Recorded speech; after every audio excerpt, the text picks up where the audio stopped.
Welcome to the Financial Advisor Success Podcast, where you go behind the scenes with financial planner, speaker, and consultant Michael Kitces to hear stories of how leading financial advisors navigated the inevitable challenges that arise on the path to success and get insight from leading industry consultants about how to break through to the next level in your advisory business. And now here's your host, Michael Kitces. Welcome, everyone. Welcome to the 382nd episode of the Financial Advisor Success Podcast. My guest on today's podcast is Tyson Ray. Tyson is the CEO of Forum Wealth Advisors, a hybrid advisory firm based in Lake Geneva, Wisconsin, that oversees approximately $900 million in assets under management for just over 800 client households. What's unique about Tyson, though, is how he has developed a planning process he calls their total relationship approach, which puts an emphasis on determining a client's near-term lump sum spending needs, like a new car purchase or a big vacation, and ensuring the portfolio is built around having sufficient cash available for these goals, which Tyson has found can reduce the number of panicked phone calls that come during a market downturn when sometimes clients aren't really upset about their performance per se. They're just stressing over a near-term cash flow need that they don't want to liquidate for when their portfolio is down. In this episode, we talk in depth about how Tyson's total relationship approach leads to particularly close relationships with their clients, including by developing a system to send what he calls wow factor gifts to mark key moments in the lives of their firm's clients, their families, and even their pets. Why Tyson breaks out the firm's AUM fee between portfolio management and ongoing client service instead of presenting clients with a single unified bundled fee, and how Tyson's firm has grown through acquisitions, including the hard lessons Tyson learned about conducting appropriate due diligence on potential acquisition targets.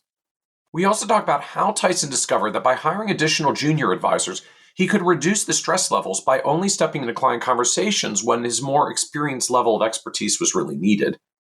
Why Tyson found the transition from 7 to 12 people on staff was particularly difficult, and how growing beyond that point has made his life much easier.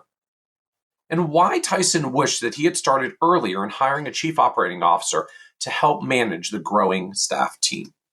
And be certain to listen to the end, where Tyson shares his experiences in writing 2 books about the financial advice industry, including how he once received handwritten feedback on a draft from industry guru Nick Murray.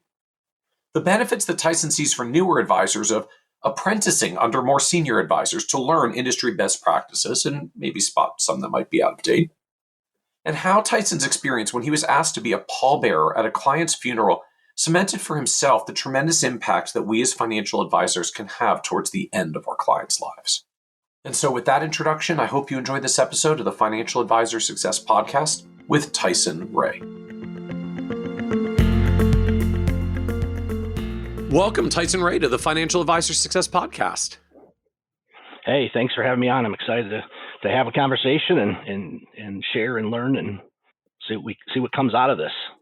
I really appreciate you joining, and I'm looking forward to diving into the discussion a little around, as I think about like what it means to have a really holistic, sort of all-encompassing relationship with clients. I feel like there's been this evolution for us is as advisors in recent years around how do we sort of go beyond quote unquote just the portfolio and try to do more in financial planning and try to be more holistic in what we provide and kind of capture all the different domains of what it means to have a relationship with clients.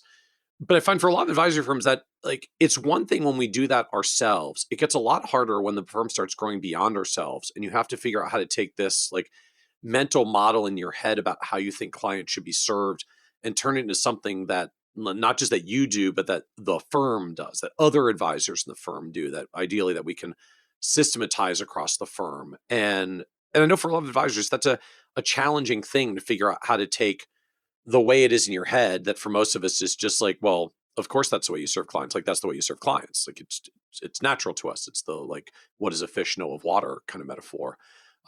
But scaling the firm out beyond yourself often means you really do have to figure out how to get that out of your head and into something that you can teach others. And I know you have been living a version of that journey in building out a more systematized process for your firm of what the firm does for clients and how you teach other advisors in the firm to do that process as well. And so I'm looking forward to talking about like how you take the things in your head about how you think clients should be served and turn that into an actual like process about how clients should be served that you can even train other advisors in the firm how to do.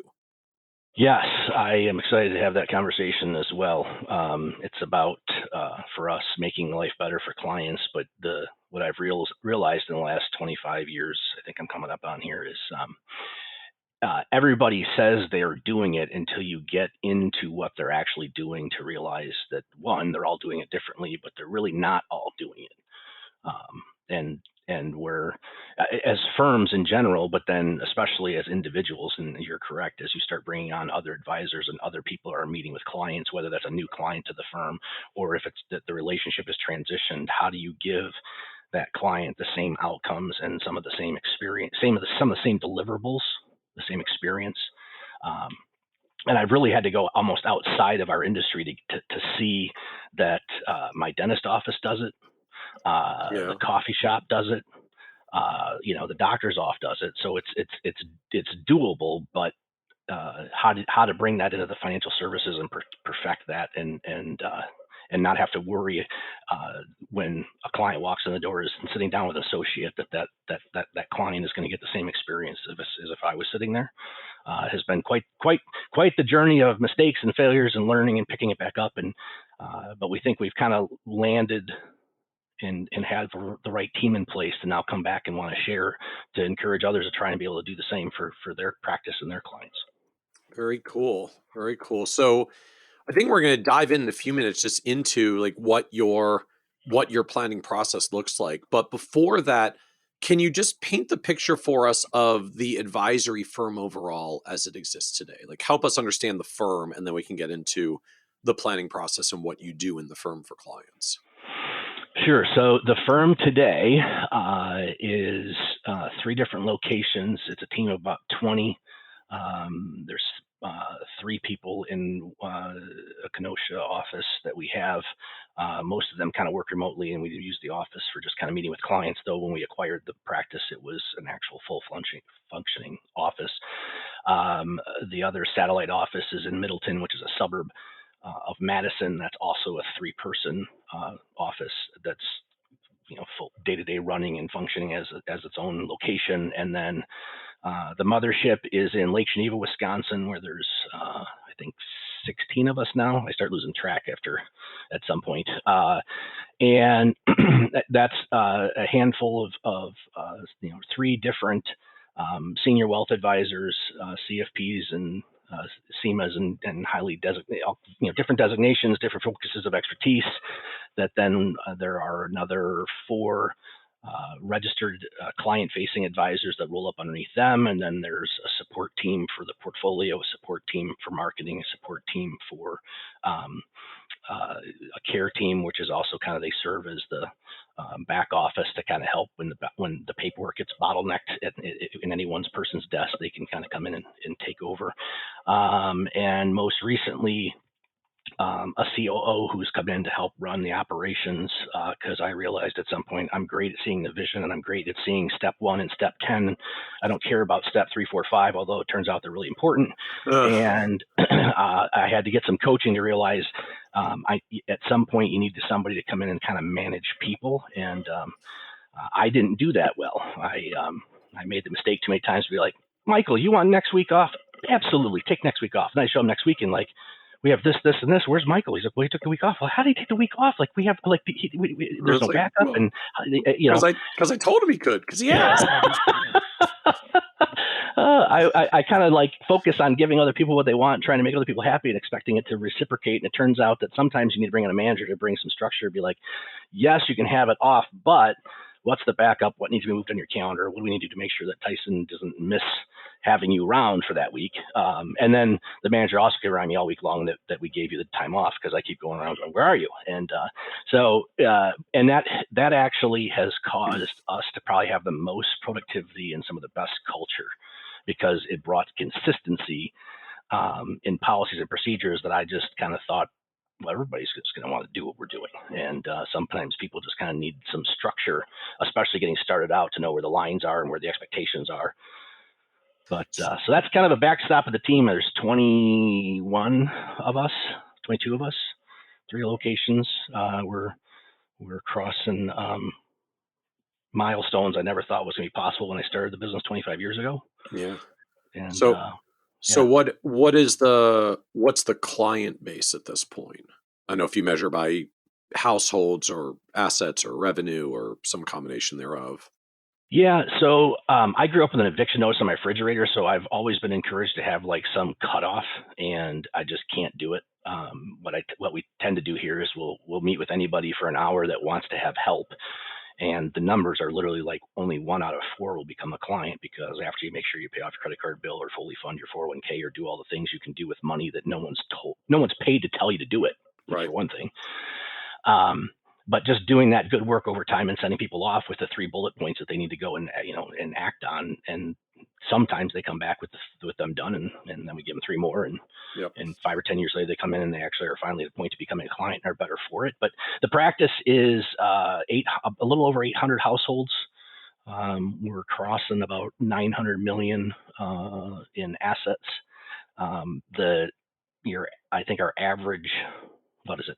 There's about 200 of those 800 clients that are about below $500,000, and it's either clients' kids or it's all they have, and we're just trying to help them. And then those that are above, I think the average household is probably getting close to $2 million, and that gets skewed because you have some that $10-20 million here. But the bread and butter, or what I get most excited about, is that client that kind of falls between the million and probably 10 million. Yep. Because we want it, like I don't want to take on the client unless we really feel like we're going to have the opportunity to make their life better. And there's an aspect in the industry, and there's an aspect in wealth in our society in general. It's just the more money they have, they're not necessarily happier. And you're not necessarily going to make them more happier. But you have $2, $3, $4, $5 million, and you spend it at the wrong time, or you get carried away in what you want to purchase. You can hurt yourself or react to the markets. And so we find that to kind of be the niche. We're located about an hour-ish north of Chicago and an hour south of Milwaukee and an hour south of Madison, in the area that a lot of people tend to retire to, or spend the weekend coming up to the lake, is what it's referred to, the Lake Geneva area that we're in. And so it's just a great place to be, and it's a great time to be in the spot that we're in, as we just kind of help people that retire collect all the different buckets they've accumulated, and then give them the freedom to go live their lives while we try and manage their affairs. And kind of also gotten to the point where, because of the systems that are in place, we're amazed at what's just coming in just from a pure marketing through the websites, through just people finding us online now in the social media sphere. That's a far cry from the 3,000 dials you had to do a month when I started. And can I ask, where is the business revenue-wise at this point? Yeah, we're about, what are we at? 7.5 million. Okay. And so what does fee structure look like for you? Are you on a fairly traditional AUM style model? We have that blended fee. It's 1.5% on all we do is manage discretionary portfolios. So this is just for the portfolios that we'll end up managing for the client, but it's 1.5% on the first 500,000. That's 1.25% on the next 500,000. That's 1 from a million to 2 million. Then it's 75 basis points to, I think, 4 million. Then it's 50 basis points to above that. I think at 10 million it goes to 25 basis points. But it's a blend. So everybody pays the first 1.5%, and away you go. And it's a little high if you want to become a client on the lower end. We broke out our fee in such a way that it's reported as the advisory fee is broken out between the portfolio and the service. And the service at a certain dollar amount goes to zero, right? Because time, whether you're spending an hour with somebody that has $5 million, an hour spent with somebody that has $50,000, the time is the time. And so it allows us to kind of show the clients that, here, this is why it's higher, because the time is the same. And then as the clients get bigger, the time starts going down and the portfolio fee starts going down. But generally speaking, I occasionally reach out in the industry and grab the different research that's out there and kind of do an analysis to figure out what that fee should be. I think going into the financial crisis, we were a flat 1.75, which I always felt was high and no one seemed to mind. And then I did an analysis and went, it is kind of high. So we went back and tiered it. Over my career, it seems like it just keeps going down. Yeah. And yet our value keeps going up, which is the way I guess it's supposed to be. So help me understand a little bit more this portfolio versus service split. So I guess first I'm just wondering, like, literally what's the split? I mean, is it even, like we start at 1.5%, half of that is portfolio and half of that is service? Or are you like 2/3 service, 1/3 portfolio, or 2/3 portfolio, 1/3 service? Like how do you allocate that when you're putting it in front of clients? Yeah, so it's a table, and that's exactly right. It's 75/75, which is the Okay. 1.5 when it starts. And I believe the 75 on the portfolio side doesn't start dropping until you get above that 4 million mark, but the fee for service starts tearing down. And our thought process there is we don't charge for financial planning, but if we did, that's where that compensation would come Okay. from.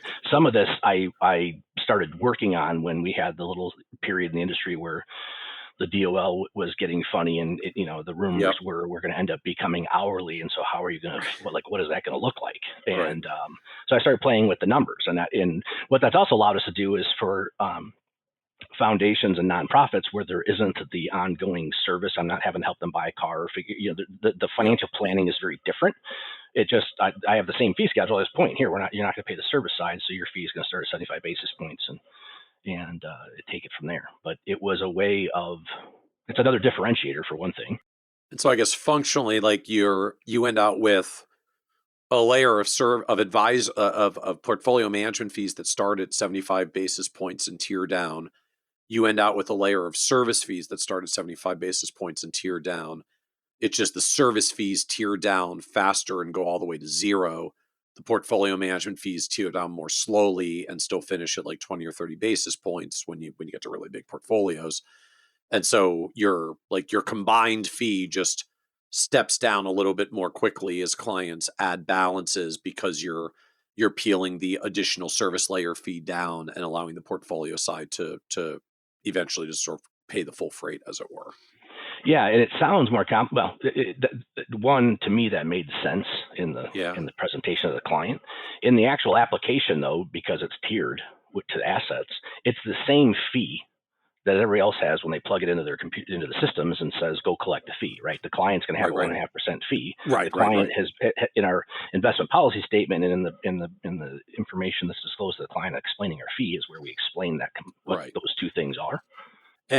But we're not sitting there every year or every quarter calculating any of that. Right. Yeah, you're not. The total fee is the total fee from a client billing end. This is how do we position it? How do we explain it to get to the total fees that are charged? There you go. So, because I was going to ask, like, I feel like the industry likes to talk about the proverbial 1%, like on a benchmark fee, 1% on a million.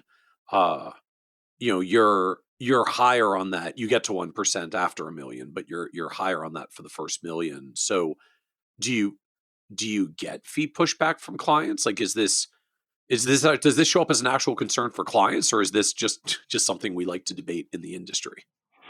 Yeah, no, it doesn't. What we have found is the process that we take clients through. By the time we get to disclosing this is the fee, I think it could be high. We don't get pushback at all, and I don't get the impression from clients. It just boils back down to if you are having to get into a fee comparison, somehow you are not adding value that gives the client the impression you're worth what you're charging. Yeah, whatever that is. And again, when I had I've had scenarios where there'd be a question or an accountant got involved or a family member comes in and starts asking questions about what it is. And my favorite way to tell to take our fee is I take the fee, I take the full value of everything that they have that we're monitoring. Mm-hmm. which isn't just the portfolio, right? It's the value of the house or the other real estate and the bank balances. And I take the fee and I divide it by the total value of the net worth of the net worth and the debt of what the clients have. And when you divide that into the fee, it's ancillary. So the mistake people make is taking the portfolio divided by the fee. Well, if that's all you're doing is managing the portfolio, then that's an accurate reflection. We're charging out only on our portfolio management, but advising on everything that they have. And I guess at worst, if clients are asking about, so-and-so charges 1% for a portfolio, you're at 1.5%, you got to kind of come back with, well, no, our portfolio management portion is 75 basis points. Like, we're lower than 1%. We charge you a little bit more for additional service. Did you not want service? Right, yeah. Opens up a good conversation. I can visualize how this goes from a sales perspective. Now, at worst, like, okay, well, my portfolio management fee is lower than others. Let's talk about the service that we provide. And if we've got a good, compelling service, that tends to break through pretty quickly. Yeah, one of our core values is to be worth a multiple of what we cost. Well, I believe if we're finding ourselves having a fee conversation with the client, we have failed our end of communicating what our value is, or more importantly, having the client experience what that value is. And you get people that show up in the industry. Sometimes that's all they can anchor on, especially if we're having the opportunity of the do-it-yourselfer raising their hand and admitting they don't want to do it anymore, and then they start having a hard time over the fees or a comparison to your Fidelities, or your Schwabs, or your Vanguards, and the platforms where they can do it themselves. But I just find that one of the mistakes too many advisors make is that they view it as a sale, and to get the sale, they appease the client or compromise themselves and the value they bring to the table. And it's just like, this is our fee schedule, and if you don't like it, you don't like it, then we don't have to work together, because that's okay, because that's the way the world is. And you can also come and try it, and if it becomes an issue down the road and you want to find a cheaper alternative, then you can take everything we have and take it wherever you want to go. But I think it's wise for the advisors to be thinking in terms that you are competing and bringing services, and if it's all wrapped in advisory fee, you never thought to break that out. There's a value, or your part of your fee is to pay for your employees in the office, and the experience, and the planning, and the advice, and not charging by the hour. And that's why we built it in that way, because instead of charging a fee every year for a plan that we have a different take on planning, but it's, planning is an ongoing process, and I didn't want to have to keep having the client stumble over the cost of that. Just bundle it. So now help me understand just this 20-something people on the team. What are the proverbial seats on the bus? Like, what does the organizational chart look like for how this firm is structured with 20-something folks? Yeah, it is. So of the 3 locations, there's basically a senior wealth advisor over each location. And so that would be tenured and CFP'd and what have you. But basically, they're the point of contact for your problems that someone needs to come to and say, hey, here's the scenario. Who read Michael Kitces' most recent piece on whatever this issue is to find this is the answer, right? And they're responsible for that. They're responsible for sitting in on the on the problems. Along my way, this model started. It's probably easier to go back to how we got here for a second. One of the senior wealth advisors is his name is Luke. He's been my best friend since I was 12. Went to college together. I got into the business 6 months before he did. He joined me about 2 or 3 years later. And the analogy he gave me is, he said, Tyson, you are like an open heart surgeon. You love crisis. You love solving complex problems. You love saving lives. And he said, the problem is you're spending every day meeting with clients that don't have heart problems. You fixed them. Yep. I needed to go hire someone that could care for someone that has no problems, to be looking to identify a problem that then I can get brought back into. Okay. And so effectively, I'm trying to get my other 2 senior wealth advisors to the point, and we're getting there, that they are the open heart surgeons. So we're going to sit down with the client. We're going to sit down with the person that's coming in the business, that is starting or coming to us from scratch, and helping them figure out, do we fit? Are we going to be able to make their life better? Do they want what we provide? Do they have reasonable expectations? Are we going to be able to help work them into the firm? Sitting next to us is what we call client advisors, and basically that is going to be your relationship advisor, or the advisor that's going to service or be the point of contact. If I'm the open heart surgeon, the client advisors, your family doctor. And the family doctor is there to open up, say, how are you doing? Are you taking your medicine? Are you doing your exercise? Are you doing what you're supposed to be doing? And and to identify, do they need to see an expert beyond them? Okay. And so in that, there is we have 4 other associates. They're the ones that are doing the ongoing service. They'll they or the client will decide when the senior wealth advisor isn't in the meeting anymore. And my philosophy is, if a client wants me in the meeting, I'm in the meeting. But the clients will be asked. And I had to get over myself of feeling like I had to be in every meeting. And the way I got there was I looked at one of my clients and I said, here's my problem. I want to be in the meeting with you. But we fixed you, right? The whole goal is not to see me again, which we kind of laughed. And I said, the reason why is that you have 4 kids and they're going to have a financial problem or concern that needs to be addressed. And that's where my skill set best align. So I want to make sure I understand this structure because I'm kind of fascinated by it. So the client advisors end up functionally being the primary point of contact relationship manager. The 3 senior wealth advisors don't have primary clients of your own in an ongoing relationship context. At least you're the ones that get brought in when there are more complex issues and challenges going on to drop in and say, okay, let's figure out how to solve this complex thing for the client. That's the goal. I'm there. Luke is probably only about 20% there. Christine joined us about 3 years ago, and she's getting there. And a lot of it is finding the associate that can can find the associate that can sit in the meeting and complement the other person. And this is again where on the fee side of things, again, it's just like, wait a second, does your advisor that's charging 1% have 2 people sitting in every meeting? If I'm in a meeting and there's another client advisor sitting next to me here when we bring on a client, there are 2 people in the meeting. It's the person that's diagnosing and solving the problem, and then there's the person that's actually the point of contact. So how do you think about this from a capacity end? Like how many clients can a client advisor serve if they've got senior wealth advisor support, but they still have to actually be primary point of contact for all these clients? Yeah, it's a math problem actually, and we've put this into our systems because clients grow in and out of service. I subscribed back in the day to, okay, if you have this many assets, you're going to get a quarterly contact and an annual review and whatever. Right. And what I found is that it was harder and harder to get in touch with these people, especially after they get retired and everything gets consolidated and they get the monthly paycheck that we send them on the 15th every month that replaces the income and all that. Everything's done. Above $1 million on minimums twice a year. And so we'll back that off. So we can keep track of how many annual reviews, which are face-to-face, and there's a policy and procedures about what that expectation and deliverables are in prep and time. And then the contact 6 months later is a phone call of a checkup to basically say, hey, we met 6 months ago. We're going to meet in 6 months, kind of like the dentist.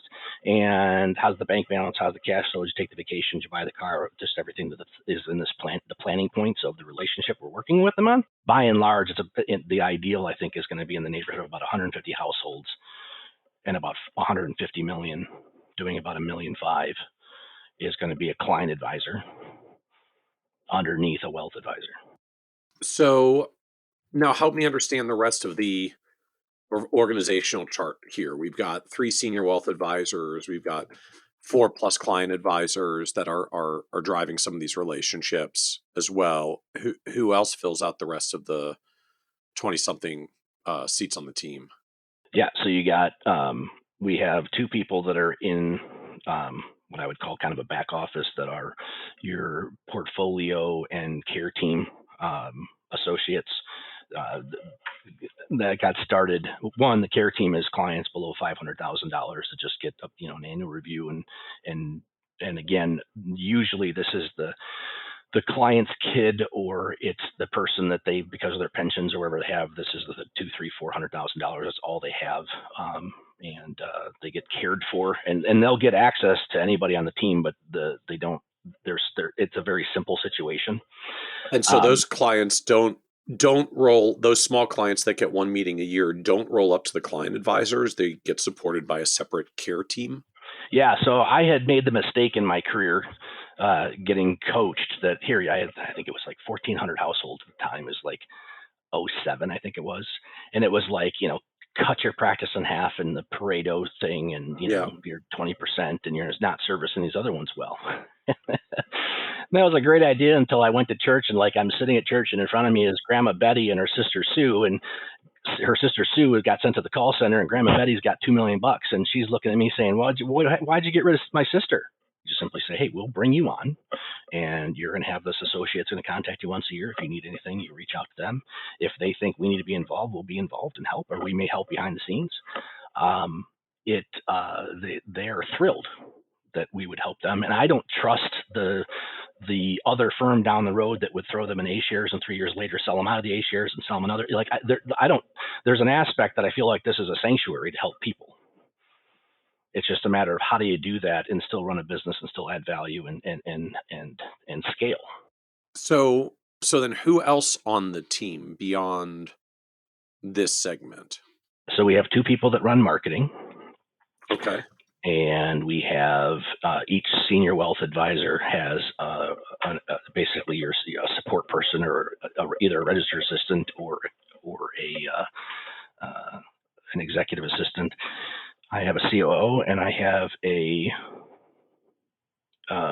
executive assistant. Okay. Then we have 2 people in the back office. That's your bookkeepings, and we have 1 intern. How am I doing? Okay.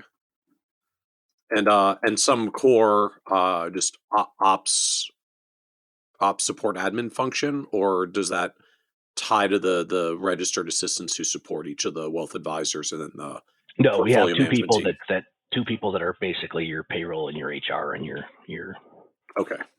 facilities and oversight. So in 2018, there were 7 of us.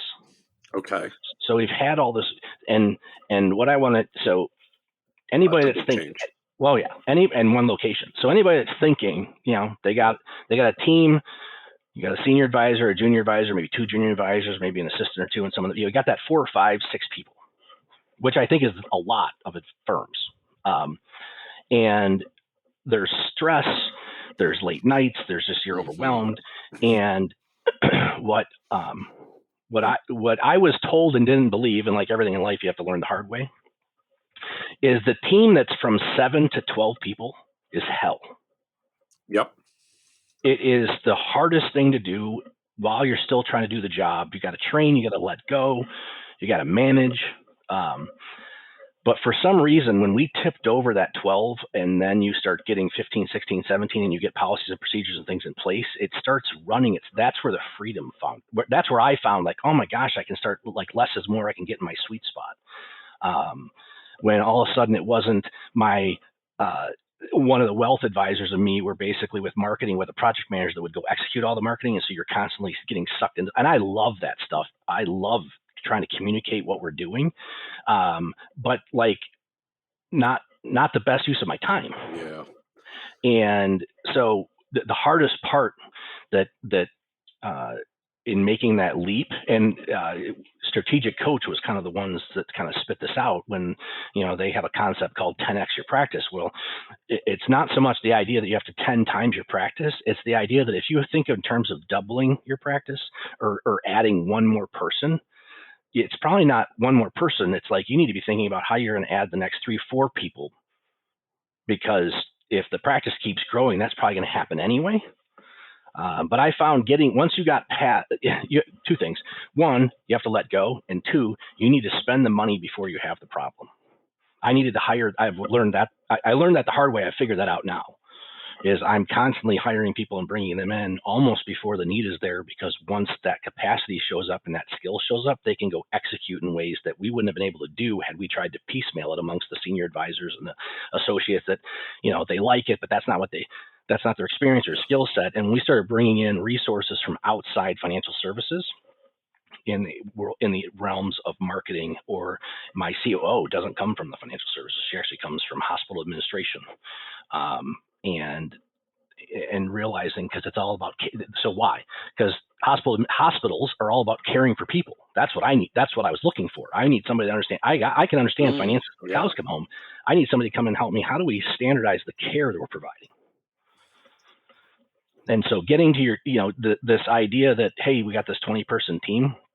I sat in purgatory for the better part of a decade, it feels like, with my 4, 5, 6 people, constantly stressed out and frustrated, wanting to help more people, knowing these client kids were out there, sitting in meetings I couldn't be sitting in, and realizing it was all about trying to find giving myself permission to invest in the practice to the extent that instead of putting more in my pocket and having more stuff, which wouldn't necessarily brought me more freedom or more happiness, it brought me things I could think I could want to go use and can't because I'm stuck in the office. It was hiring people that gave me that freedom and got us to where we're at. With with the caveat that it sounds like you were at 4 to 6 people, as you framed it, in purgatory for a while. Then you tried to go through it and went to 7 to 12 people, and it got worse. Oh, it was horrible. Yes. And then as you kept growing, eventually it popped out on the other end. Yeah, if I could do it over again, I would hire my chief operating officer first and let them go hire everybody, because I was trying to manage it all. So Interview, oversee. It was finally when I brought in, and I had to go through 3 of them to get to the right one. 3.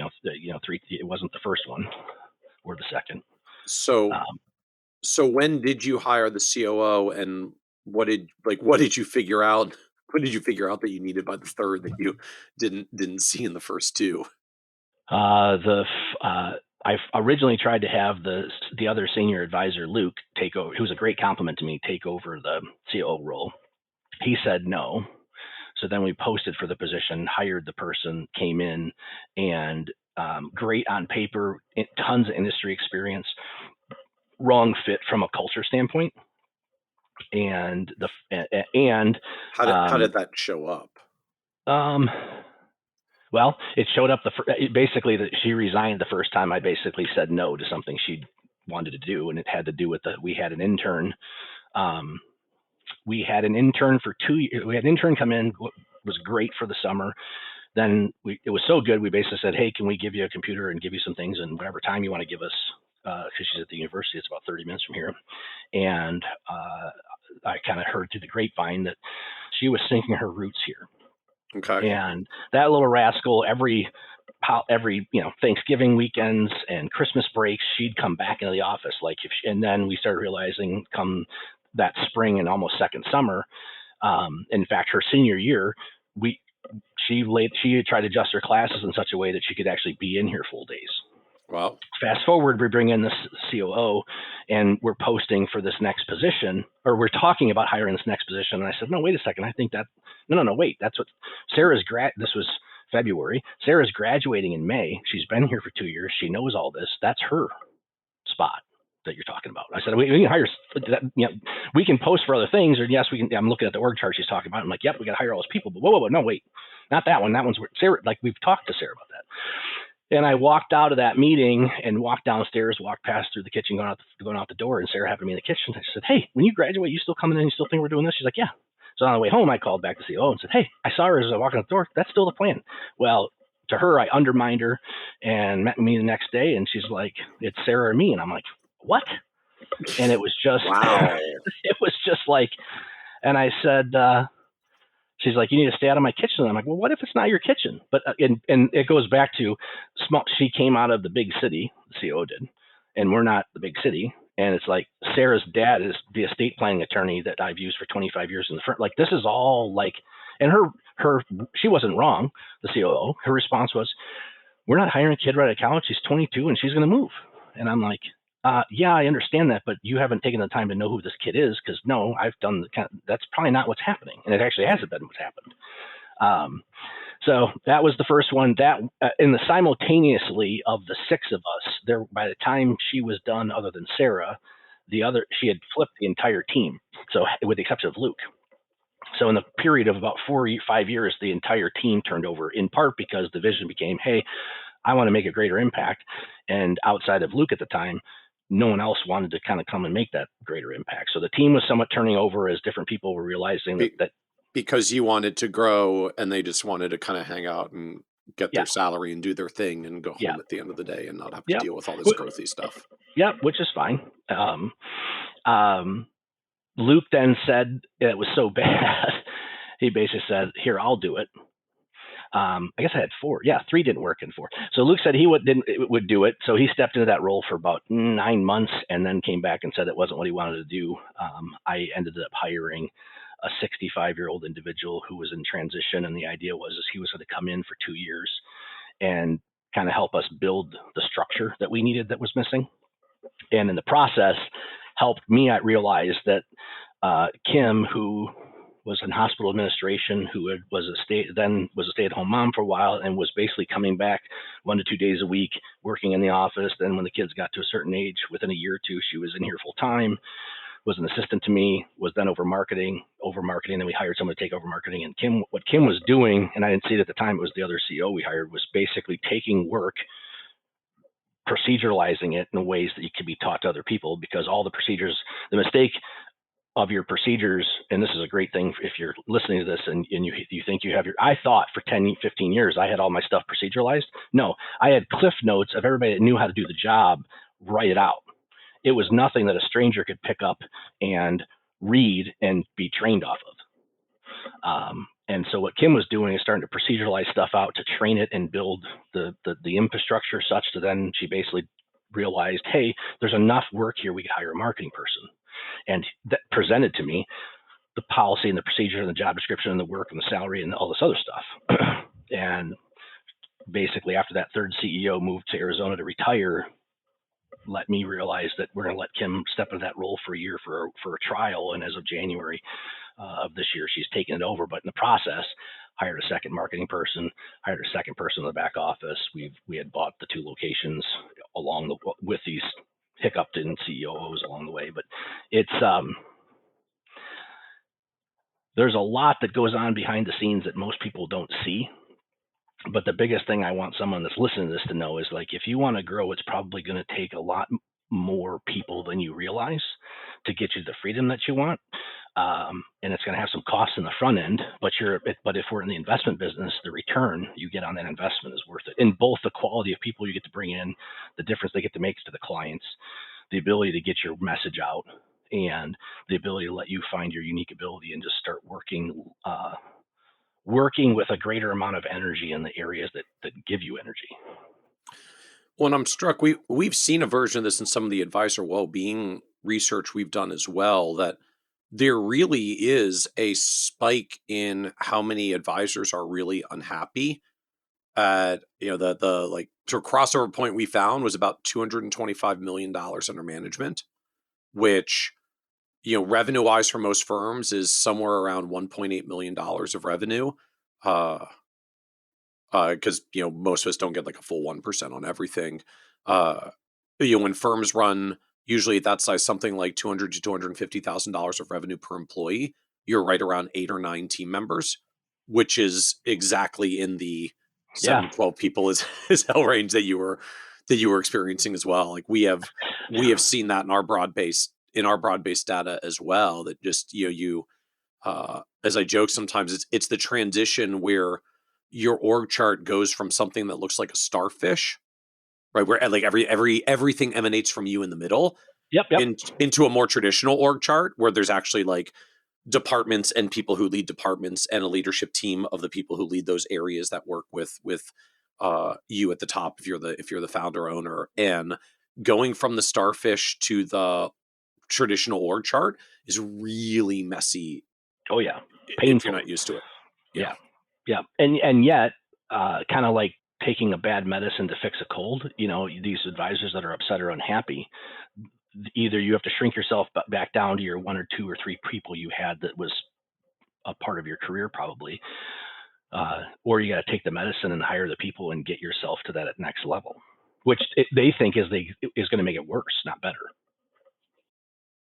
So you had said, like, for you, this was sort of a investing into the business for your way through this. So I guess I'm just wondering, like, how does that show up from the investing end? I mean, like, did you put dollars in? Did you like take your margins down? Like what did it look like through this phase?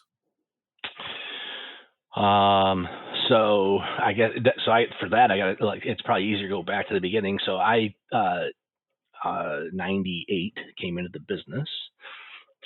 For a year and a half, was in a bullpen making cold calls, if you bought, I think it was 300 shares of Southern Company back then, the dividend would pay the average person's electric bill.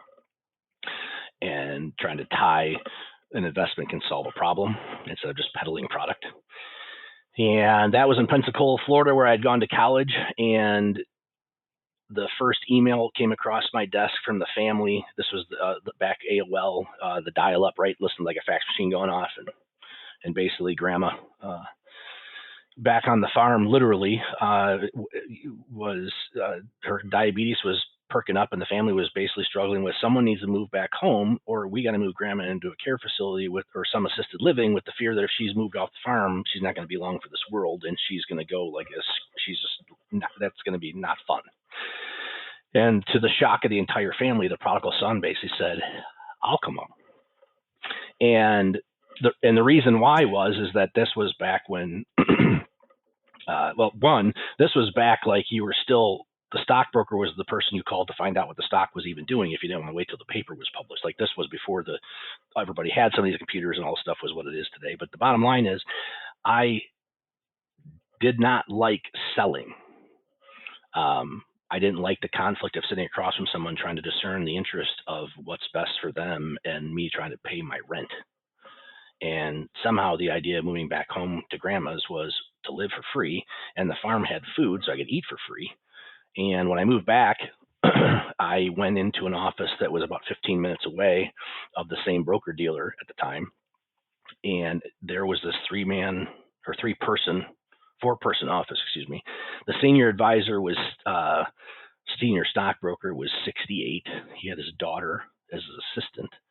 And one day I went into his office all frustrated and basically said, let me see how much money you've made in your accounts. And he kind of looked at me kind of funny, and I said, I'm trying to decide if I'm going to stay in this industry or not. I was 23 or 24 at the time. Well, he prints his portfolio. This is late fall of 98. And he had picked, he had all the, those 20 growth stocks at the end of that tech bubble. That was just beautiful. And so he had this wonderful multi-million-dollar portfolio that he presented to me. And he handed it to me, and I'm looking at it, and I'm impressed seeing the gains wherever else. And he's waiting for me to give him a compliment. And I look up at him, and what I said was, how come you don't have this in a trust with your wife? This says a joint account. Don't you know that if you guys pass away, you're like the amount of state taxes you're going to pay is ridiculous? And I didn't know about a month or two before I showed up to the office, he had a client die, and they had cut their first ever $1 million estate tax check to the federal government. And they made a copy of it. And he actually picked it up out of a pile of paper and showed it to me. And I was like, okay, well, if you want to give me access to your account, I can go run some planning and come back and plan on how to solve this for you, because I got nothing else to do. I don't have any clients up here. And so I went and showed him what we could do and Gerald Maynard Trust and gift the stocks and so on and so forth. And he's like, I'm never going to get my wife to agree to this. And I said, he's like, I've tried. She doesn't want to do anything. I said, okay, how about I talk to her? Oh, she's not going to talk to you. I said, well, why don't you see if you come in here and let's try. One caveat, Michael, you can't talk. If she doesn't want to hear it from you, she doesn't want to hear it from you. So they came in. I kicked them under the table, I think only once. But she sits down and she is not happy to see me. It's clear she's not happy to be in the office. And it was one of those things. He's still working. She wants him retired, right? He spent too much of his career in the office. She resents the building or the business and everything. And I pick up on all that. But I looked at her and I said, hey, how many, I said, you guys have done so well that if you pass away, you're going to lose half of what you have. And that didn't seem to faze her. And I said, okay. I said, do you have family China? And she kind of looked at me like, what? And I'm like, is it 8 or 12 settings? And she said, it's 12. I said, well, 6 of them are going to go to the government. And she kind of looked at me and I said, you have one daughter, so let's just assume every left shoe is going to go to the government. When I'm saying half, it's half of the value of everything you have. You have 2 Toyotas, one of the Toyotas is going to go to the government. And she looked at the senior advisor and said, you better fix this. And she got up and walked out. And we went on to put in irrevocable life insurance and the whole 9 yards. And in the process, I said to him, hey, do you have other clients we should do this with? Because he was so focused on selling the stocks, because that's all he knew to do and build the wealth. He never knew how to come back and do the planning. I say all that to say, how did we get here? I bought that practice out 5 years later. And then I bought, in the financial crisis, I was with a broker dealer that got bought out by a bank that went under, and got bought out by another bank, which was worse. And in the process, purchased 3 practices with 6 months, one after another, in that time frame. Then I did a deal that was going to be a practice that I was going to purchase from bringing somebody in, and that was an absolute disaster, and lied to clients and lied to me and lied to everybody, it seemed. That I said I was never. Go In ahead. retrospect, were there red flags that you could have seen to catch that earlier? Yeah, the biggest one was, and this, if I have a shortcoming, I'm way too trusting. I took his word for everything. I didn't do a bunch of due diligence. And so this $50 million practice that all of the numbers got practiced on and the check got cut on, when he got in the car the day he resigned, he disclosed, oh, only 30 million of it's coming. This junior partner I have is probably going to keep the rest. And it's like, junior partner, what the hell are you talking about? So it was, not everybody is honest and truthful in this world, and you know that, but you just take it for granted. And some of these people are really good people, but they are seeking to monetize themselves one last time, and they'll make it sound really good. And they've been salesmen their whole life, and you just gotta be careful. And you can't be their savior, right? The finances have to work. And what was absolutely worse than not doing the due diligence is when I started meeting with the clients and then seeing the mess that they're in their portfolios. And I helped him transition the practice over that I was supposed to buy it, and then basically just let him go back on his own in the new broker dealer firm and worked for free effectively for 6 months. And then had the privilege of ending up in an arbitration about 5 years later when he claimed that we were the ones that was why he didn't succeed because of the deal. He didn't produce the revenues he needed, so the clawbacks all came in, and he had to pay back some of the money, and he didn't like that and filed for bankruptcy. It was the worst. It was horrible, and yet, like many things in life, the worst things that happen become some of the best education. Like to actually sit in arbitration and see how one of those things go, to realize, oh, wait a minute.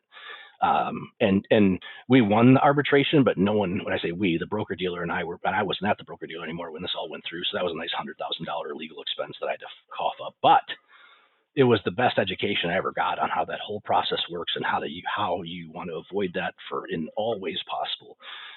And a lot of it's just policies and procedures and expectations and doing the right thing for a client. And everybody says that, but don't always necessarily do that. And I was at that 6 or 7 mark, and that experience was so bad. I put I will never buy another practice. And I started getting into strategic coach and started realizing that part of the privilege of being in the industry for 20 years by the time I was thinking about this, and having the resources and the finances and the ability, I had the opportunity, or I was asked by the broker dealer or the firm I'm with now, to step into a situation. And we bought another practice, and it was just the joy. It was stepping into a practice where the senior advisor was stepping out. The junior advisor or a client advisor had basically been in the role of servicing the clients for several years, that the relationships were there. I was able to sit down with her and basically talk about, hey, we have some structure and some systems that I want to put in place, but you have the relationships, and can we leverage your relationship with the portfolio strategies and the planning and some of the things we'll talk about today on this podcast. And she was considering resigning because she didn't like how everything was going down, until I came back and just said, we're going to sit down. We're going to agree what we're going to present to the client. If it's what we think is the best interest of the client. If the client says yes, they get it. If the client says no, and they don't, and we can move on. And but it's always going to be what's best for the client. And it's always going to basically be. But I don't need you to manage the portfolios. I don't need you to pick product. I don't need you to do all these other things. It's just, if you want to talk to the clients, and we can come in and do the planning. And it was bigger than everything else we had done. But basically, it was almost entirely A-share mutual funds that they sold at a break point, the $1 million break points, right? So it's no upfront load. That was their claim to fame, is the cheap version of asset management. So they built a pretty good practice, and they somehow didn't realize along the way the industry got to the point that you can convert A shares to institutional shares and then bring in a fee, and all of a sudden the total cost to the client is a pittance of what they thought it would be, much less that there's no tax consequence. And so that effectively doubled the practice, and that was what doubled my headache of, wait a second, now you have a second location, right. You have twice as many assets, twice as many clients, but you don't have twice as many team members. Because the practice you acquired didn't come with as it were, like a full set of team members to support that integration. Right. But it came with enough revenue to hire them. Yes. If you wanted to reinvest in. Yep. And so that's basically, I have basically made, our revenues have gone from probably 2 or 3 maybe to now the 7. And I've probably made about the same So it would have been 2020 would have been 4, then probably 5 something, then 6. So that's been this progression. And from 2021 till now, I'm probably netting about the same because I've taken payroll from I think $1 million to $2 million. But the capacity that's giving us, two things. I think I've built a team that we can probably get to 8, 9, 10 without having to add a whole lot more infrastructure. Right. But you can't do it if you don't put the infrastructure in place. Yeah. Well, so tell us now about the planning process that's getting built out across this larger expanded base of advisors and team. Yeah. Well, we because I had the team in place and 2 people in marketing and a COO to babysit my schedule to make it happen, we've actually finally published what would be the second book I've written to try and explain this. The first one I wrote back in 2012 was called Your World Impact as a Financial Advisor. And it was my realization that, wow, like if we can help make these clients' lives better and help them live a better life. And the takeaway was I had gone to a client's funeral and I had gone to enough clients' funerals to realize that we really impact the world by the job we do. And it has nothing to do with the money. It has everything to do with what they do with the money. And so I took a stab at that, Your World Impact as a financial advisor. Funny little tidbit and a call out to Nick Murray on this one. So he was referenced in the book, so was Bob Dunwoody, and so was Duncan McPherson, which were 3 people that were influential in that I kind of put out there as influencers for me. I think you can have some, you can't have a lot. I had those 3. Well, I had sent all 3 of them a draft of the book. Nick Murray specifically, because I was scared to death of his copyrights, and he makes it quite well known. Don't copyright his stuff. Mm-hmm. So found his AOL email and sent it off, having no idea where that was going. And that was probably Thursday afternoon. Somewhere around Friday afternoon, I get this email back, and all it said was, getting on a plane, found a printer, give me an address to overnight my comments back to you. And I'm like, huh. And so I responded, and that following Tuesday of the 150-page manuscript that this thing was, I got about 100 pages back, marked up with red ink. So I still have it to this day saved in my little positive. I was going to say, I hope you saved that. Oh my gosh. It was like, put this in chapter 2. This is crap. Expand on this. Never thought of that. That's a good point. And then here was this little caption where he kind of endorsed the book. And what was funny is the whole time I kept thinking when we put this whole book together, like no one's going to read this, right? Like, but this isn't really a book.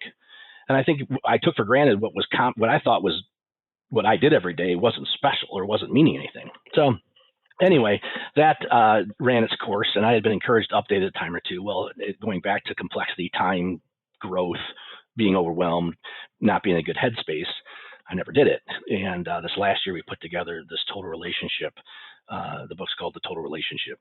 And in it, we get into what I think are kind of the success paths that we've gleaned over the 25 years that we've applied to this other practice that has taken the revenue from, I think, 900,000 is what they were doing to almost the 2 million that they're doing now, without really increasing cost to the clients, but increasing the value that we're bringing to them. I would like, if I could, that Total Relationship book is the audio or the audio book, I believe it is like 99 cents on Amazon. It's not about selling books to make money. It was about putting information out there. And we created a totalrelationship.com /Kitsis, where we'll also be putting some resources for the Total Relationship. And then, the link in it to this episode that you're putting on, but the totalrelationship.com has some other resources there as well. I appreciate that. We'll make sure we've got links out. So this is episode 382 for folks that are listening. So if you go to kitsis.com /382, we'll have links out for those that want to look more at the Total Relationship materials. And first and foremost, in the Total Relationship process that we basically have is we call it total relationship investing.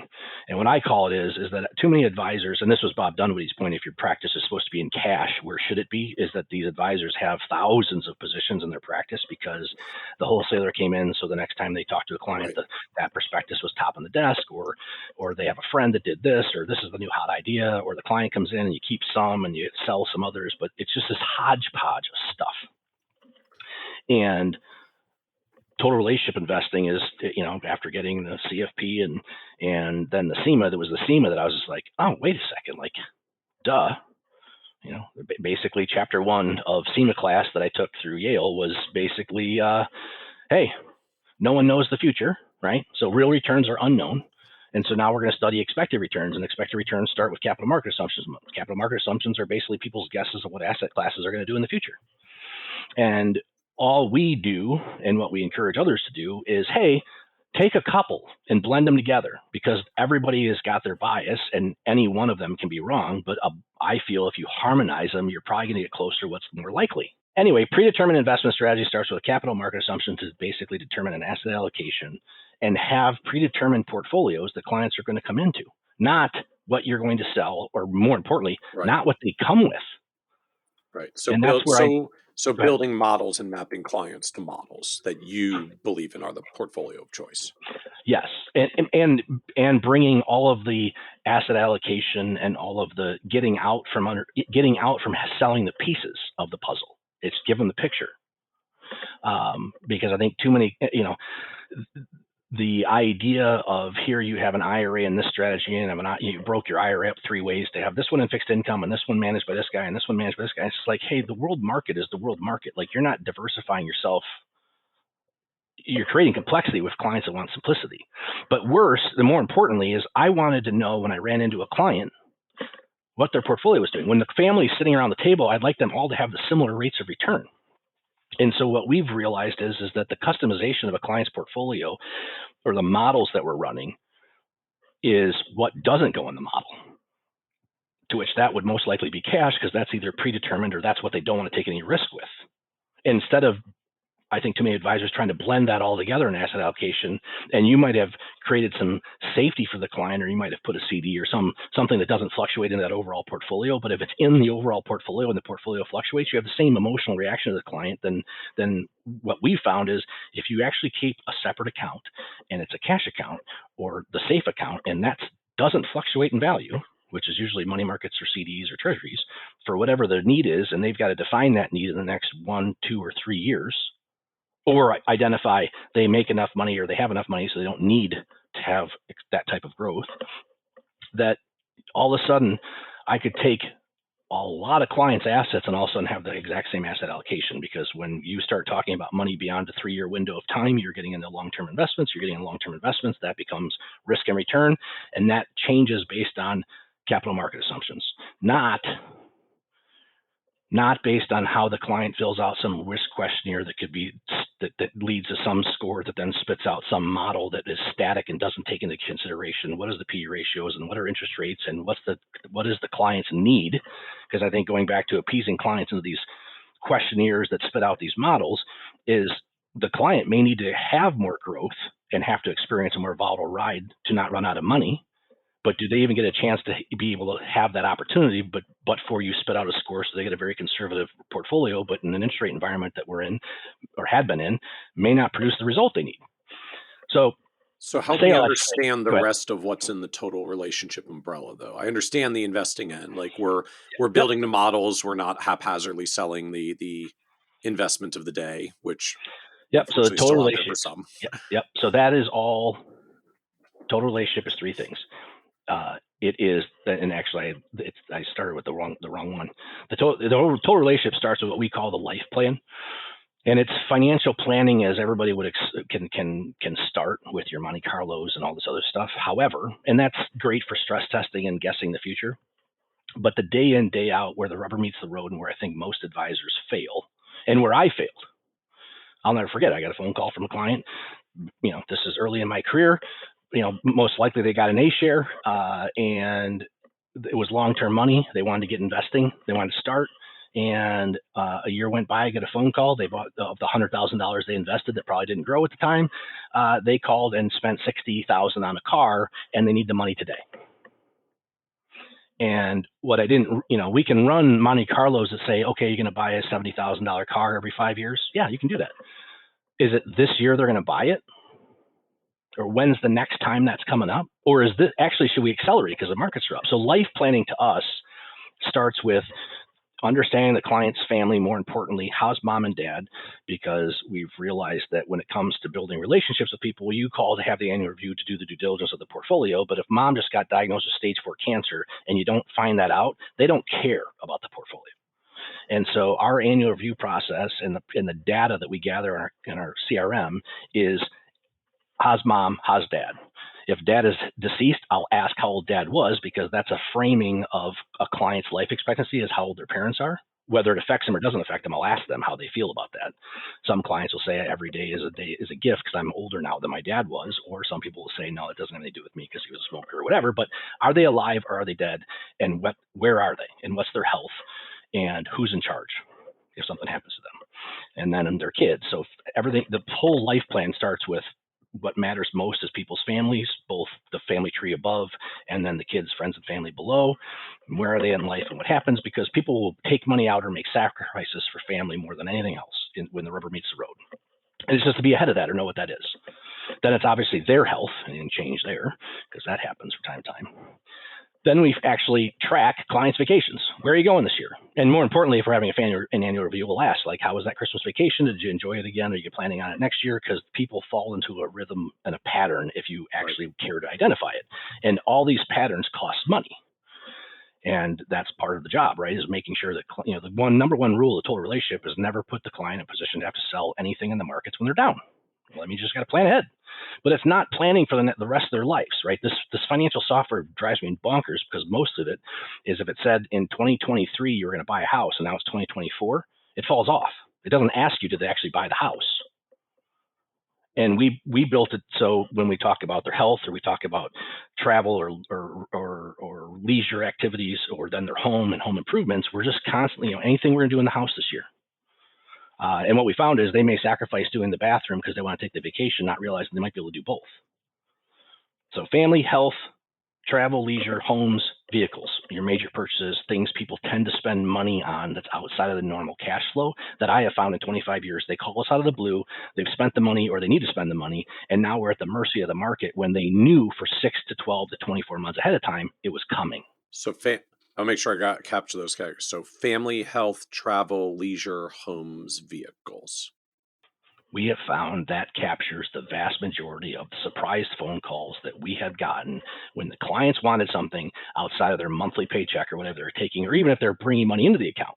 These were things that people tend to spend money on that they know about in advance. This isn't emergencies necessarily, right? And we actually, in the boarding process, when we bring a client on, we have a deck of cards and we give it to each spouse, and we make them go through a planning exercise to find out, well, she wants to recarpet the stairwell, but he wants to take the family vacation, or where are they aligned and not aligned? And can they do it all or not do it all? Or how do we got to prioritize it? So what are these cards? Where do cards come from? We basically, we put one of the cards on one side of the cards. It would basically say travel and leisure. On the back of it, it would say, what is an expected annual budget for travel? Do you have a rhythm of how you live and enjoy travel? Another card would say home and home improvements. And that one, when you flipped it over, it would say, are you going to retire in place? Are you going to downsize in the future? Do you want a second home? Vehicles and major purchases, how often do you buy a vehicle? What type of vehicle is it? If you flip the card over, but retirement income or age, are you going to work for a number of years or is it a dollar amount you're trying to retire to? And it's a deck of cards that we have. And basically they lay them.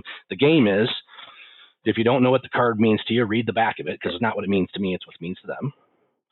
And then we basically say, we want you to put the most important card at the top. If you can only do, in the order of how you want to make sure we do these things, what is it? Taking care of your parents, or retirement, or home improvement, or whatever, education. And so they stack these cards. And what's amazing to me is what would normally have taken an hour of dialogue, in about less than 5 minutes, a couple in their head will sit down and put these cards in order. And then I just ask them, okay, I usually start with the spouse, why is travel and leisure on top, and what does that mean to you? And then they'll start explaining to us what their life plan is, different from other planning exercises. But the ongoing part of the total relationship is to be identifying, what do they want to do? Can they do it? And then advocate. That's the biggest one. Advocating, they go do it. Michael, can I just keep bugging you that you said you wanted to fix the bathroom, or should I take it off the list? Yep. Because we have the money, so what's the deal? Or is it just not something you really care to do? So did you like make up these cards over time yourself? Is this like a tool or a system you bought or found somewhere? Yeah, I had gotten the idea originally from a broker dealers. They had a deck of cards for a planning exercise, and when we left, I realized, that's not how I want to do it, and I started changing the wording and the order to the ways that we want to do it. But the concept being is that we process information at lightning speed in our head. Right. And so to try and flush out this with questions, it's amazing because all of a sudden there is no objection. They're not asking questions. And if these cards don't mean anything, you just discard which ones don't mean anything to you. But I quickly find out, is the couple aligned in their order? Are they way off? I've had couples find out that one of them wants to go back to college. Because we're all thinking into the future, what we want to do. And the life plan is just to flush out what that is. But it's where the rubber meets the road in the next 12 to 24 months of do we need to fund it? So they get these cards and they're supposed to prioritize the ones that are like important or upcoming or on their mind. Yep. And so they're like ranking out their top 3 or 5 or whatever it is. Yep. And then explaining them to us, and then we build that into our CRM. The cards go away. The conversation continues for the rest of their lives. And how many cards are there? I mean, just like how many categories? Like, are you literally just putting those 6 in front of them that you'd said earlier? Yeah, I believe there's 6 what I would call planning cards, and then there's 6 what I would call fear cards. And depending, I don't often do the fear cards depending on how the meeting. They don't often happen all in the same first meeting. The fear cards would be prioritize your concerns, and it would be decline in the market, or taxes and inflation, or outliving my income, or taking care of my parents. Running out of money. I think I said that already. So that's kind of here's your goals, here's your emotions, and how are we going to come in and help? It sounds like the driving distinction for the life plan relative to, I'll call it, the traditional financial planning approach is we tend to project these things in our 10, 20, 30, 40, 50 year Monte Carlo style retirement projections. This piece is very like what's going on in the next 12 to 24 months across the major categories that we should be planning about or talking about or working towards. It's the proverbial short to intermediate term goals that a lot of us don't necessarily spend as much time on because we tend to do the really, really long-term goals that we often manage portfolios towards, like education. And so we shifted the focus from the latter. We basically do that to get started to help realize, what portfolio, what rate of return do they need, those types of things. After that, it very much becomes, okay, what can you do?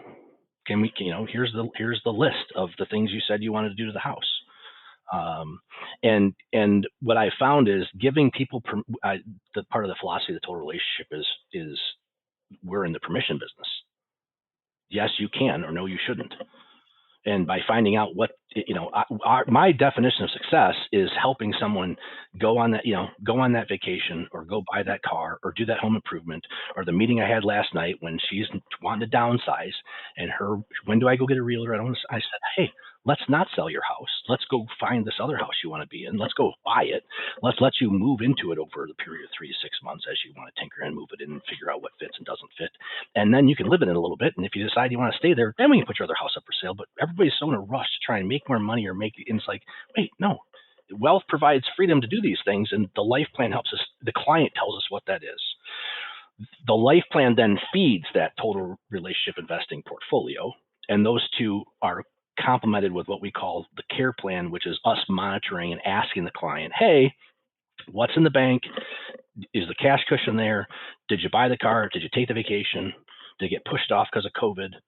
Is the building happening right now? And it's constantly trying to identify what do we need to raise in the next 6 to 12 months, and then putting it into a system that allows us that when the market, I don't know if markets are going to go higher. I always know if they're not at the all-time high, but what we're holding out for most of the time is having a cash reserve that if the markets get back to their all-time high, we'll go out in the next 12 months and raise all the cash the clients have told us they needed all at the same time in the trading platform because the models are set up that allows us to do that. I know advisors run models, but what I think most people aren't doing is they're randomly raising cash for clients as the client calls and needs it. Okay. And there's so much more value to be added when all of a sudden markets that are all-time high, or in the model, this piece is trading at a higher valuation and we can trim it back down. And those dollars are going to go fund the cash reserve of everything the clients told us they needed.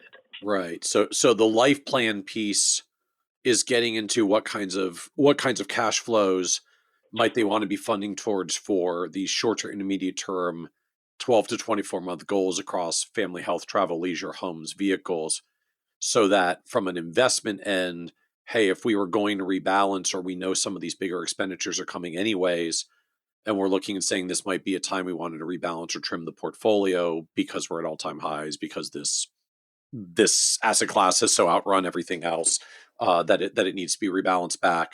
You can say, hey, why don't we do the liquidation for the next 12 months worth of additional goals here?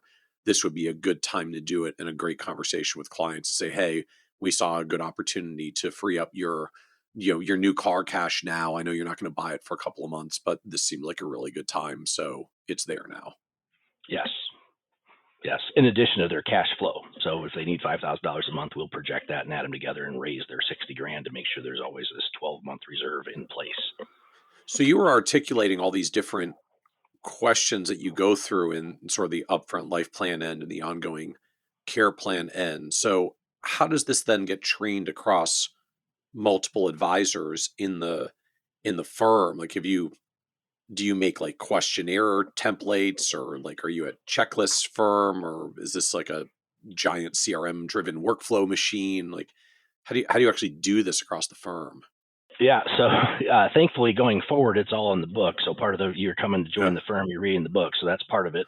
The other part of it is prior to that, as we had gotten started, when I was talking earlier about having another associate in the meeting, they're sitting, and now we'll have sometimes a third person. And I'll say, Michael, we're going to have our junior associate sit in this meeting because there's only so much you can learn in a textbook.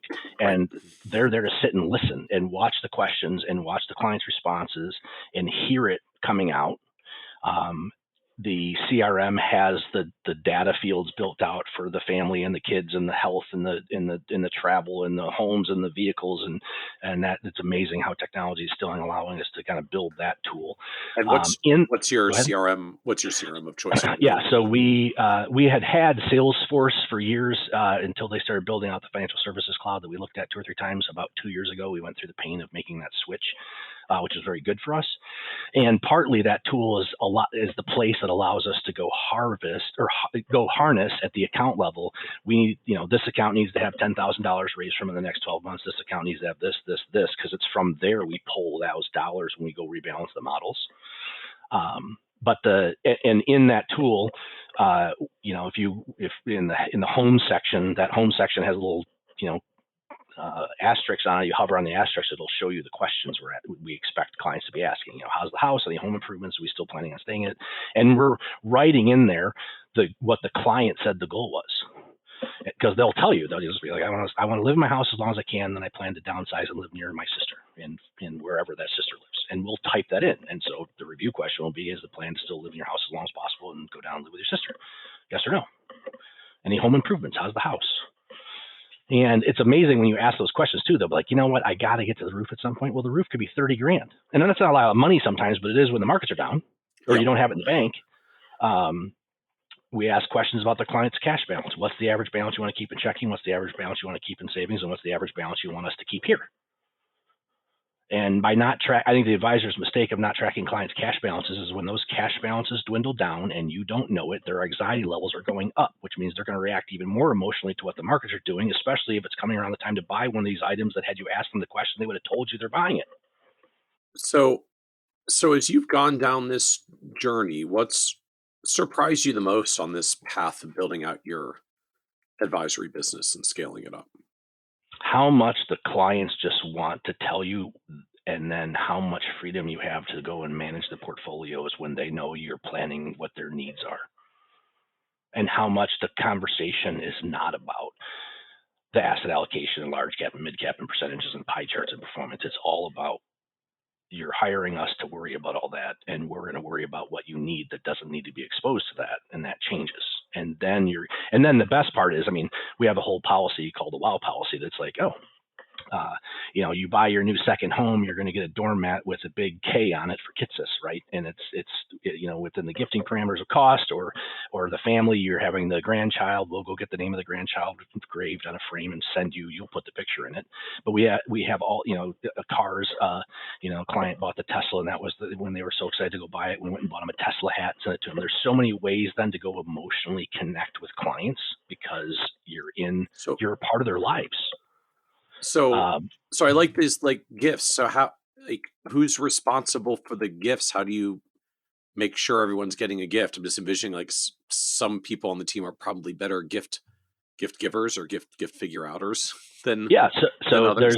What I just rattled off, automobiles are hats, homes are doormats, children being born are picture frames, pets dying are picture frames. We've actually sent clients, Mitch, their dog, would be engraved on a doggy picture frame and send it to them to honor the fact that this is meaning something to them. It's like we've just learned, and so there's a policy we've really created. It's like pets is this, kids are this, houses are this, and to keep it alive in the firm, the team sends an email out. The marketing people there's one person, Chelsea, on the marketing team of two that's responsible for WOW gifts. So you just sign her a task and tell her what the event was. Her responsibility is to make sure it got sent out, and her responsibility is to communicate to the team, hey, everybody, so-and-so had a child or so-and-so passed away, and here's what we did. And even more so, when we get back the card or the thank you, that gets circulated. So you're constantly bringing the energy about that amongst the team to keep their radars up. I like that. And I like that not just that you're doing, but you circulate that you did a gift and what it was and the thank you card that came back. Mm-hmm. So everyone's getting fired up on the team that like we're doing this cool thing for our clients. It's all part of that relationship. I mean, if they're family, this is what family does. Yeah.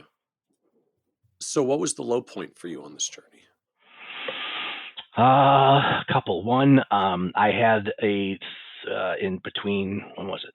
From 2007 to 2013, I had a thirds advisor. I had trained, actually, he was, trained up, poured into him, great guy, was doing very well, being that client advisor on his way to working towards the senior wealth advisor, getting the CFP and those types of things, and just kept coming back and wanting to be paid more because in the industry, he's sitting there going, I'm helping oversee this $1 million of revenue and I'm only making this. And it's just like, yeah, well, first of all, I'm still paying for that practice and with after-tax dollars. And second of all, it's like, give it time, this is time. And in hindsight, the pain was, those client advisors have the opportunity to really engage deeply with the relationship of the client.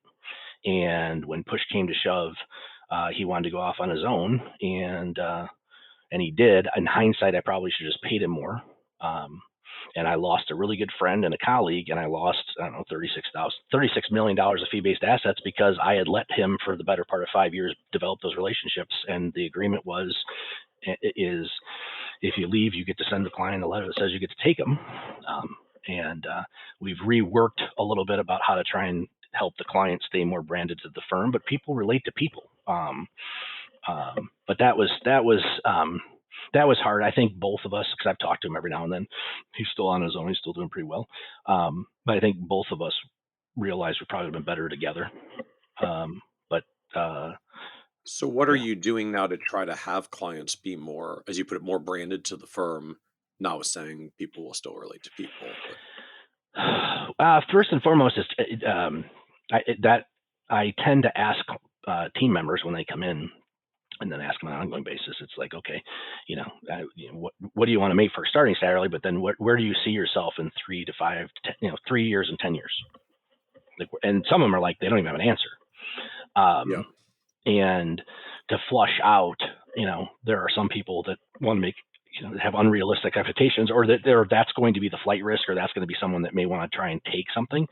And there are other people that are going to be happy to service these clients and in that role. And and they're going to be thrilled to make $100,000, $200,000, $300,000 and would never think to try and go make double that if they could take it off on their own. I think the other thing is when there was 4 or 5 of us, that was harder to do. Now that the team is bigger, I can look everybody in the eye and say, you think the clients are actually better served if you were on your own? Like, are you crazy? And realize that everybody can make more, but here's how you make more. And it's not just, and even if you just want to stay in your own role. In fact, for the first time ever, I'm throwing money back into the profit sharing plan for last year, which will take the match is 6 and the profit sharing I think we're going to do is 4 to get started. But it's just, and then that's got cliff vesting too. So that also kind of helps retain, because I think people start thinking differently when they're leaving money on the table if they're going to go somewhere. The other part of, I think, that's going to help with that is by hiring the COO who's responsible is to manage the team and treat the team members like clients, and to flush out what those concerns and expectations are on the front end. And it's not no, you can't make more, it's how. And these things have to happen to do that. We still haven't gotten into the whole non-compete things and trying to lock people up because I'm kind of the opinion. It's like, if you don't want to be here, I don't want you to be here. And I'll help you try and find a home. So what else do you know now you wish you could go back and tell you from 10, 20 years ago? I would have hired people. I would have hired the COO faster. I would have hired, the building the CRM to be able to track the cash flow needs that we can then aggregately pull them into the system to trade them on.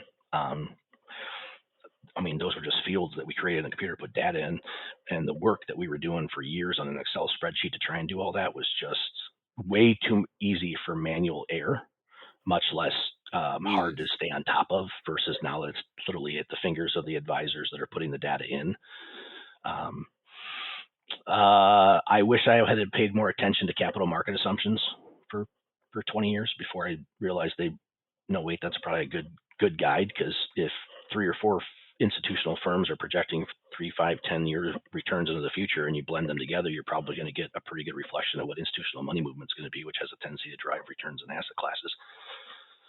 I think I would have gotten involved in writing the book sooner, because I just think the junior advisor, I think our whole industry is still lost in the stockbroker salesman mentality, hidden behind the word financial advisor and financial planning. And the industry is trying to create the regulations for best interest. And quite frankly, I feel that this total relationship book we wrote was a bit of a how-to guide to do the client's best interest. Because when the client's going to get upset, it's because the portfolio is fluctuated in ways they weren't expecting and they needed something. Right. And what I found is, going back to your advisor that's upset or stressed out, when I was in that place, it was realizing, wait, I just need other people to take, one of the things Strategic Coach says is, for everything you don't like to do, God created somebody that loves that. And you just assume everybody's going to hate it because you hate it. And that's not how it works. So any other advice you would give younger, newer advisors, maybe coming and trying to build their careers today? Yeah, I think that if you don't have the opportunity to live at your grandma's house to avoid the conflict of interest and live for free and eat for free for a couple of years to get started, much less to buy a practice, I can't tell you the benefit that I have had of being the apprentice for those years to that senior advisor. And I think the industry, I think our culture in generally, history is such that the whether it was a lawyer or a blacksmith, right, you apprenticed underneath somebody that had done it forever. And I think it was both to learn best practices and also learn what's out of date and what doesn't work anymore. I would implore a younger advisor, and we're doing it here with interns, is to go get a part of a team and go cut your teeth and get experiences doing different things. I think some of that is provided in some of the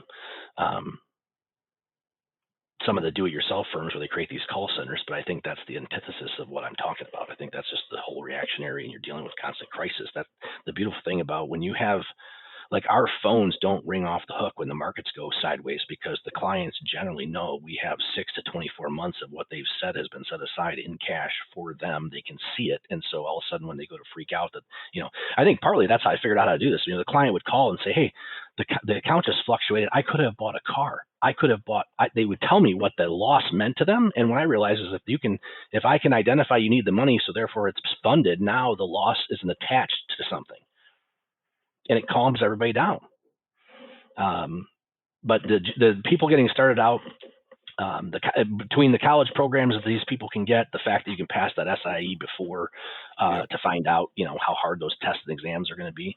I think the CFP and professional designations are just great resources to keep your edge sharp. There's this Kitsis podcast that's out there is pretty good. There's also this newsletters you put out and emails and updates. Like you want to be I think the one thing that's helped me get where I was at is I never sat there and said I know it all.